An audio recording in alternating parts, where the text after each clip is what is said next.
বঙ্গোপসাগরে সৃষ্ট নিম্নচাপটি স্থল নিম্নচাপে পরিণত হয়েছে। দুপুর নাগাদ টাঙ্গাইল অঞ্চলে অবস্থান করলেও ক্রমান্বয়ে জামালপুর এলাকায় অগ্রসর হয়ে আজকের মধ্যে দুর্বল হয়ে যাবে। তবে এর প্রভাবে আগামীকাল পর্যন্ত থেমে থেমে বৃষ্টিপাত অব্যাহত থাকতে পারে বলে জানিয়েছেন আবহাওয়াবিদ শাহিনুল ইসলাম।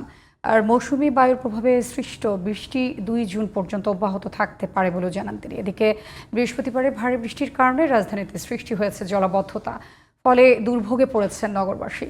রফিক মাহমুদের রিপোর্ট। রাজধানীর ঢাকা কলেজের ঠিক উল্টো পাশের চিত্র।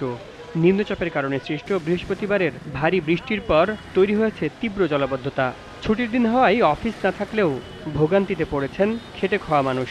আমার তো মোটর ডুবে গেলে তো গাড়ি মোটরই নষ্ট হয়ে যায়। ড্রেনেজ ব্যবস্থা ভালো না, পানির লাইন ক্লিয়ার নাই। পানি পাইছি হুসকি দালানের দিকে পাইছি, আর বংশালের দিকে ওইদিকে পাইছি, ওইদিকে যাওয়ান জানা আর লাগে ওই পানির লেগে মোটর ডুবে যাচ্ছে, ওইদিকে যাওয়ান জানা। পবিত্র ঈদুল আজহাকে কেন্দ্র করে নিউ মার্কেট এলাকায় যারা কেনাকাটা করতে এসেছেন তারাও পড়েছেন বিপাকে। সবারই তো ভোগান্তি হচ্ছে, ঈদের মার্কেট করবে সবারই তো অসুবিধা হচ্ছে। এটার জন্য দায় কেটা সিটি কর্পোরেশন, সরকার দায় এর কেনা। মার্কেট করতে আসছিলাম, বৃষ্টির জন্য অসুবিধা হচ্ছে, দেখছেন পানি বৃষ্টির কারণে অনেক অসুবিধা হচ্ছে আমাদের। এদিকে বঙ্গোপসাগরে সৃষ্ট নিম্নচাপটি দুপুর নাগাদ টাঙ্গাইলে অবস্থান করলেও জামালপুরের দিকে অগ্রসর হয়ে ক্রমান্বয়ে আজকের মধ্যে দুর্বল হয়ে যাবে বলে জানিয়েছে আবহাওয়া অফিস। নিম্নচাপটা এখন স্থলভাগে চলে আসছে, স্থল নিম্নচাপে আছে, হয়তো পরবর্তী আরও দুর্বল হয়ে যেতে পারে। কিন্তু এটার প্রভাবে সাগরে এখনও গভীর সঞ্চালনশীল মেঘমালা তৈরি হচ্ছে এবং সাথে বাতাসও তৈরি হচ্ছে।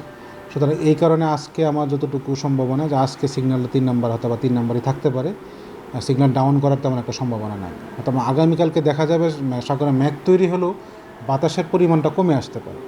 আর যেহেতু আমাদের সিগন্যালটা বাতাসের সাথে রিলেটেড, 40 থেকে 50 কিলোমিটার বাতাস হলে আমরা 3 নম্বর সিগন্যালটা রাখি, অথবা বাতাসের পরিমাণটা যদি একটা কমে আসে, মেঘমালা তৈরি হলে হয়তো সিগন্যালটা ডাউন করা হতে পারে। শুক্রবার নিম্নচাপের প্রভাবে সবচেয়ে বেশি বৃষ্টি হয়েছে চট্টগ্রাম ও বরিশাল অঞ্চলে, আর রাজশাহী, রংপুর ও খুলনা অঞ্চলে বৃষ্টি কম হয়েছে বলেও জানিয়েছেন এই আবহাওয়াবিদ।